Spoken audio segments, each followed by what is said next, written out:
अस्सलाम वालेकुम।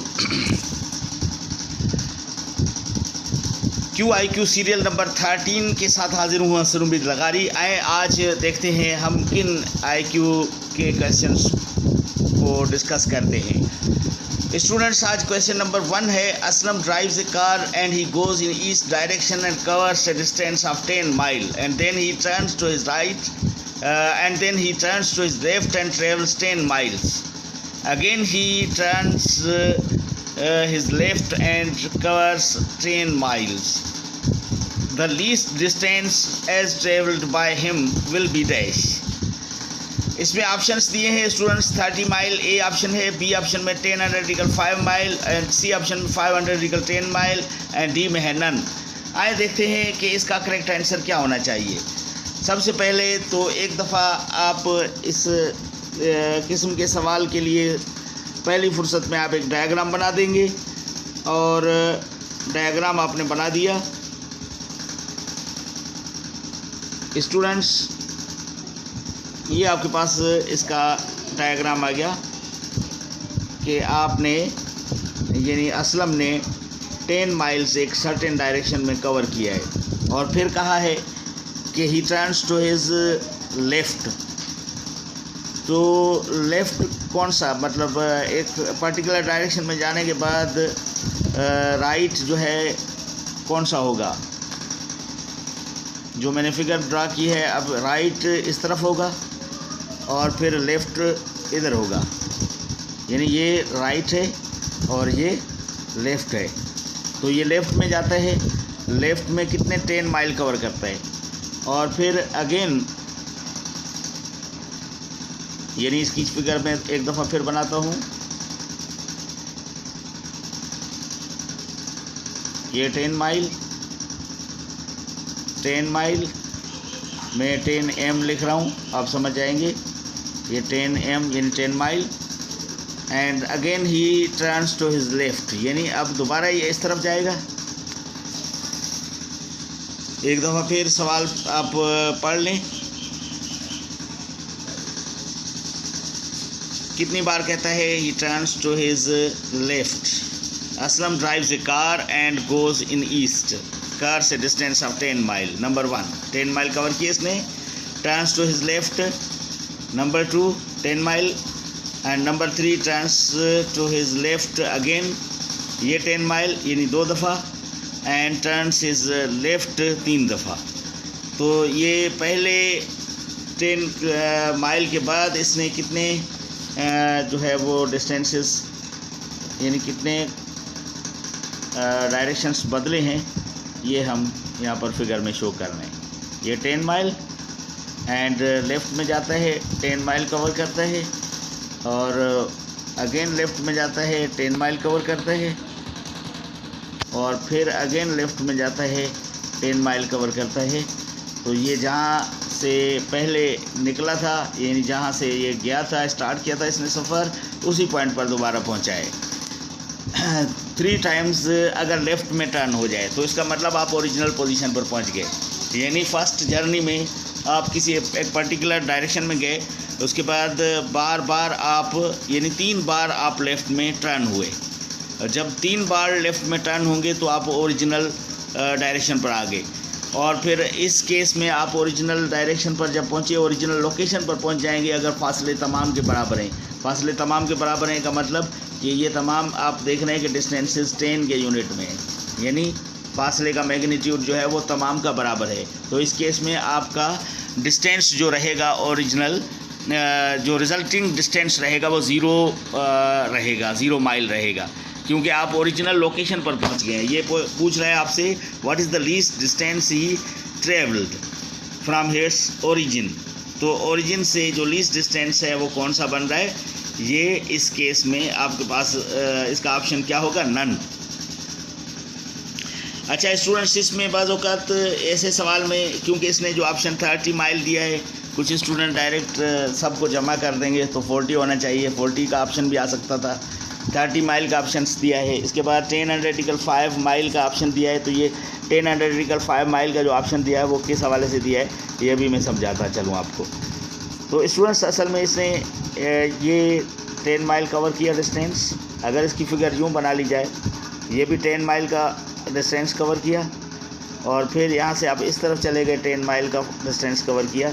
अगर ये ऐसी फिगर बने तो फिर इस केस में इसका जो डिस्टेंस होगा, जो आपकी ओरिजिनल पॉइंट ये थी और टर्मिनेटिंग पॉइंट ये है, ठीक है। अगर ऐसी हो, हालांकि ये तो नहीं है, इसमें करेक्ट ऑप्शन इसका डी था, लेकिन ऐसी फिगर होती तो फिर आप क्या करते, यहाँ से यानी इनिशिएटिंग पॉइंट से टर्मिनेटिंग पॉइंट तक का डिस्टेंस जो है, जो कि इस लाइन को मिड करता हुआ जा रहा है, यानी 10 माइल की लाइन थी, इसको बिल्कुल मिड में से बाइसेक्ट करता हुआ जा रहा है।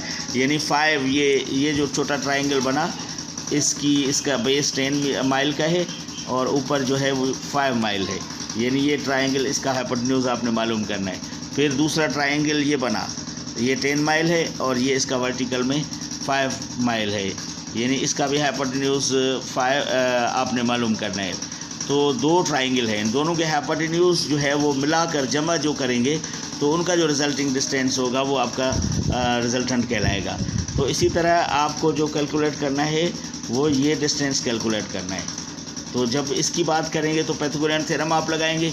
पाइथागोरियन थ्योरम में 10 square plus 5 square under radical, 10 square plus 5 square under whole radical, ये आपका रिजल्टिंग डिस्टेंस रहेगा। तो 10 स्क्वायर 100 है, 5 स्क्वायर 25 होगा, यानी 125। इसका मतलब इसकी रिजल्ट क्या रही, 125 अंडर रेडिकल। ये एक ट्रायंगल का रहा, फिर दूसरे ट्रायंगल का जो हाइपोटेन्यूज रहेगा वो भी 125 अंडर रेडिकल रहेगा।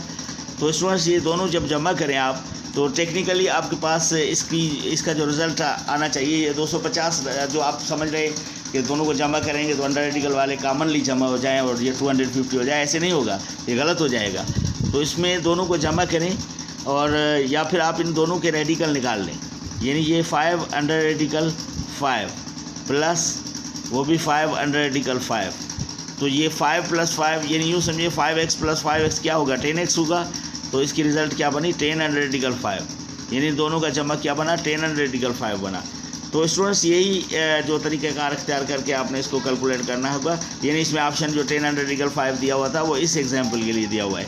तो इसी तरह इसमें 2 चीज़ें आपको समझाई जा रही हैं, एक तो कैलकुलेटरी स्किल भी आपको बताई जा रही है कि यहाँ स्टूडेंट कौन सी गलती कर सकते हैं। उमूमन रेडिकल में जो भी वैल्यूज़ गिवन होती है डायरेक्ट स्टूडेंट्स बाज़ जमा कर लेते हैं, जो कि उनका गलत होता है। आप इसमें फैक्टर निकाल के इसका निकालें बाहर और फिर इनकी वैल्यूज़ को ऐड करें, या फिर दूसरा तरीक़ेकार यह है कि डायरेक्ट अगर जमा करते हैं तो डायरेक्ट जमा क्या होगा, 125 क्या होगा, 250 होगा। अब 250 का जमा करें, डबल करें, 250 का डबल कितना होगा, 500 होगा। तो आप इधर 500 लिखेंगे अंडर रेडिकल, और 500 का अंडर रेडिकल जब निकालेंगे, सिंप्लीफाई करेंगे तो 10 बाहर आ जाएगा, 5 अंदर रह जाएगा, यानी अगेन आपकी रिज़ल्ट वही रही, 10 अंडर रेडिकल 5। तो स्टूडेंट्स जब इस तरह की सिचुएशन हो, जिस तरह इसका मैं एक दूसरा सवाल आपको दे रहा हूँ, अगर under radical x plus under radical x आपको दे दिया जाए तो इसका जवाब क्या होगा। इसका जवाब जो अमूमन आप जाकर स्टूडेंट्स कैलकुलेट करते हैं अंडर रेडिकल 2x, ये गलत होगा। इसका जवाब होगा अंडर रेडिकल 4x, करेक्ट जवाब इसका होगा अंडर रेडिकल 4x, क्योंकि अंडर रेडिकल 4 जब बाहर निकालेंगे आप तो ये बाहर आज़ाद होके बाहर चला जाएगा, यानी 2 आज़ाद हो गया, under radical x, 2 under radical x, ये इसकी रिज़ल्ट करेक्ट रही इनकी।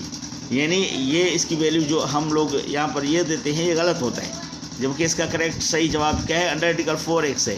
हालांकि दोनों को जमा किया आपने, x प्लस x तो क्या आना चाहिए था, 2x आना चाहिए था, लेकिन 2x का आप डबल करेंगे, ये चीज़ आपने अपने जहन में रखनी है।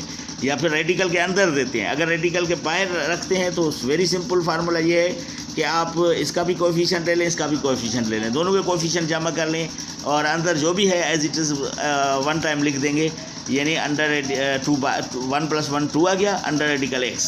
तो स्टूडेंट यही जो है इस सवाल के अंदर बहुत सारी चीज़ें हमने समझी हैं और उम्मीद है कि आप हमें फॉलो कर रहे होंगे।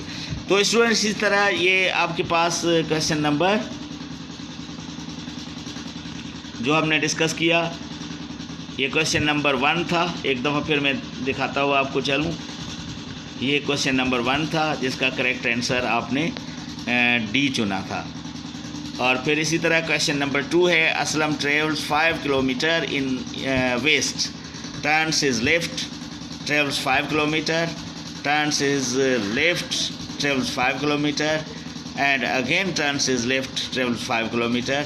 What is the net distance he travelled. तो अब इसमें क्या होना चाहिए, इसमें भी नन का ऑप्शन दिया हुआ है, इसमें कितनी दफ़ा लेफ़्ट किया है, तो आप इसको काउंट करेंगे और हल करेंगे क्या होना चाहिए, आपकी होम असाइनमेंट है। इसके बाद यही जो मैंने एग्जांपल आपको समझाया, under article 5 100 is equal to 125 + 125 prove के ये जवाब ये दोनों साइडें बराबर हैं। तो ये प्रूव किया आपने कि अंडर आर्टिकल 125 के फैक्टर क्या होते हैं, इसके फैक्टर होते हैं 5 अंडर आर्टिकल 5, जो आपने अभी प्रूव किया। तो इसी तरह अगर आपको अंडर आर्टिकल 500 कहा जाए तो आप इसको अंडर आर्टिकल यानी ये लिखेंगे 5 × 10 × 10 अंडर आर्टिकल, तो 10 आज़ाद हो जाएगा अंडर आर्टिकल 5। तो इसका मतलब कि आपके पास अंडर आर्टिकल 125 की रिज़ल्ट ये रही, अंडर आर्टिकल 500 की रिज़ल्ट ये रही। तो अब इनमें से आप दोनों को प्रूव कर सकते हैं। इसका मतलब ये हुआ कि अंडर आर्टिकल 125 और ये अंडर आर्टिकल 125 दोनों मिलाएं तो कितना बनेगा, आप जानते हैं कि 5 under article 5 + 5 under article 5 10 under article 5 रहेगा। ये आप ऑलरेडी जानते हैं कि अगर आपको दे दिया जाए 5x + 5x तो आप क्या लिखेंगे, ये लिखेंगे 10x। तो इसी तरह ये 10 अंडर आर्टिकल 5 लिखा आपने। तो अगर अंडर आर्टिकल 125 + अंडर आर्टिकल 125 दे दिया जाए तो इसकी रिज़ल्ट क्या लिखेंगे, अंडर आर्टिकल 50 लिखेंगे, ना कि अंडर आर्टिकल 250, जो अभी थोड़ी देर पहले ऊपर मैंने आपको समझाया। इसी तरह स्टूडेंट्स ये जो एग्जांपल हमने डिस्कस किया है under article x + under article x का, ये भी आपने देख लिया। तो स्टूडेंट्स इसी तरह आपने ये सारी चीज़ें समझी, सीखी, और उम्मीद है कि आप हमारे चैनल को लाइक करेंगे और सब्सक्राइब करेंगे, शेयर करेंगे अपने दोस्तों के साथ, और कंटिन्यूसली जो है वो आप हमें देखते रहेंगे और नई नई चीज़ें हमसे सीखते रहेंगे। आज के लिए जाते जाते मैं आपको एक होमवर्क दे दूं, इस असाइनमेंट पर आप काम ज़रूर कीजिएगा कि अगर आपको कहा जाए कि आप एक पर्टिकुलर डायरेक्शन में जा रहे हैं और फिर उसके बाद लेफ़्ट की जानिब टर्न करते हैं, और फिर लेफ़्ट में जाने के बाद टर्न करने के बाद फिर दोबारा आप फिर राइट की जानिब टर्न करते हैं, और फिर आप जो है राइट की जानिब टर्न करते हैं, और फिर आप अगेन राइट की जानिब टर्न करते हैं, तो आप कहाँ पर पहुँचे। और इसी तरह अगर आपको कहा जाए कि आप एक पर्टिकुलर स्पेसिफिक डायरेक्शन में जा रहे हैं और राइट की जानिब आप टर्न करते हैं, और फिर राइट जाते वक्त बाद में आप लेफ़्ट की जानिब टर्न करते हैं, और फिर लेफ़्ट जाने के बाद दोबारा आप राइट की जानिब लेफ़्ट की जानिब टर्न करते हैं, और फिर आप राइट की जानिब टर्न करते हैं और सर्टेन फासला कवर करते हैं। तो अब आपसे पूछा जाए कि इसका लीस्ट डिस्टेंस यानी डिस्प्लेसमेंट बताएं कौन सा होगा। तो ये मैंने एक आपको आपकी थिंकिंग को शार्पन करने के लिए सैंपल दिया है, जिस पर आप वर्क करेंगे और इस तरह के मुख्तलिफ सवालात खुद बना के हल करेंगे, और बाद में कमेंट में हो सके तो आप मुझे इतला भी देंगे, मुझे बताएंगे कि आपने कौन से सवाल किस तरह जो है वो किए हैं। तो स्टूडेंट्स ये आप देख रहे हैं, इसमें आप लीस्ट डिस्टेंस यानी ओरिजिनल पॉइंट ऑफ जो लिविंग थी उस पॉइंट ऑफ अराइवल जो है वहाँ से पॉइंट ऑफ लिविंग तक के फासले को आप डिस्प्लेसमेंट का नाम दे रहे हैं। तो ये डिस्प्लेसमेंट या नेट जो है वो रिजल्टिंग डिस्टेंस जिसको कहा जाए वो मालूम करने के लिए जब भी आपको बात की जाए तो फिर आपने पर्टिकुलर डायरेक्शंस का जो दिया हुआ है सिलसिला, जिसमें राइट की जानिब टर्न होना या बाज़ औक़ात लेफ़्ट की जानिब टर्न होना, या 3-4 दफ़ा राइट की जानिब मुड़ना, या 3-4 दफ़ा लेफ़्ट की जानिब मुड़ना, या अल्टरनेटिवली राइट एंड लेफ़्ट पर मुड़ने से जो आपका डायग्राम बनेगा उस डायग्राम की शक्ल क्या बनेगी, ये आप अपने जहन में बिठा देंगे तो बहुत सारे इस तरह एनालिटिकल जो क्वेश्चंस होते हैं उसमें आप कंफ्यूज होने से बच जाएंगे। और यहाँ पर एक बहुत बड़ा फिनोमेना जो है वो आपका क्लियर हो जाएगा, जो बहुत ही आपको काम आने वाला है। मुख्तलिफ़ टाइप्स के जो टेस्ट होते हैं जिनमें एनालिटिकल टेस्ट ख़ुसूसी तौर पर पोस्ट ग्रेजुएशन या रिसर्च लेवल पर PhD MPhil की जो एडमिशन टेस्ट होते हैं, जिसमें ग्रेजुएट रिकॉर्ड एग्जामिनेशंस या बाज़ औक़ात ग्रेजुएट एप्टीट्यूड टेस्ट GAT या NTS के जो टेस्ट होते हैं, या दूसरे फॉरेन कंट्रीज़ में जो GRE वगैरह के हवाले से हम बात करें, तो सिंपल स्टूडेंट्स, आपने जो, मुझे उम्मीद है कि मैंने एक डायरेक्शन आपको दे दिया है, इस डायरेक्शन पर आप काम करेंगे और अपने आप को इस तरह के, इस टाइप के, क्योंकि अभी इस वक्त हम एनालिटिकली एक सर्टेन पैटर्न पर चल रहे हैं। हर रोज़ कोई एक अलग पैटर्न होता है और उस पैटर्न पर 2 सवाल दिए जाते हैं, लेकिन आपको पूरा पैटर्न जो है वो हाईलाइट किया जाता है कि आप इस पैटर्न पर काम करें, अपने सवाल बनाएं। ये नहीं है कि 2 सवाल पर आप रुक जाएं। तो इस तरह आपकी माइंड की एक इनरिचमेंट होगी और फर्टिलिटी जो है आपके माइंड की बढ़ेगी, आपका IQ लेवल बढ़ेगा, आपको एक यूँ समझिए प्लेटफॉर्म मिल रहा है, जिस प्लेटफॉर्म पर आपसे जो है वो आप खुद काम करेंगे।